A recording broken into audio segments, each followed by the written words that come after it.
येशूने म्हटले मत्ते 5:13 मध्ये, तुम्ही पृथ्वीचे मीठ आहात. येशू मीठच का म्हणाला? इतर वेगळा पदार्थही तो म्हणू शकला असता, परंतु स्पेसिफिक येशूने म्हटले की तुम्ही पृथ्वीचे मीठ आहात.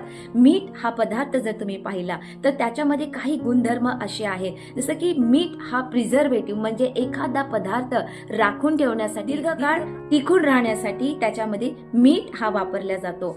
यस, आपणही या ख्रिस्तामध्ये पृथ्वीचे मीठ आहोत, तर त्याने आपल्याला त्याची धार्मिकता, त्याचा चांगुलपणा या पृथ्वीवर राखून ठेवण्यासाठी त्याने आपल्याला ठेवलेला आहे. हालेलुया. तसंच मिठाचा आणखीन एक सुंदर गुणधर्म आहे, तो म्हणजे चव. हालेलुया. यस, जर पदार्थ, कुठलाही जेवणाचा पदार्थ तुम्ही कितीही चांगला बनवला, कितीही प्रकारचे मसाले टाकले आणि जर तुम्ही त्याच्यामध्ये मीठ टाकलं नाही तर त्या जेवणाला, त्या पदार्थाला चवच येणार नाही. परंतु जेव्हा तुम्ही एक छोटंसं मीठ त्याच्यामध्ये ऍड कराल तर त्या जेवणाला ती चव येईल. हालेलुया. यस, आपण या जगामध्ये एक चव, एक फ्लेवर ऍड करत आहोत, तो म्हणजे ख्रिस्ताच्या प्रीतीचा, ख्रिस्ताच्या आनंदाचा, त्याच्या शांतीचा, त्याच्या सहभागितेचा फ्लेवर जो आहे आपण लोकांमध्ये ऍड करत आहोत, जगामध्ये ऍड करत आहोत. मिठामध्ये अजून एक गुणधर्म आहे, तो आहे आरोग्य देण्याचा आणि जो आहे शुद्धता करण्याचा.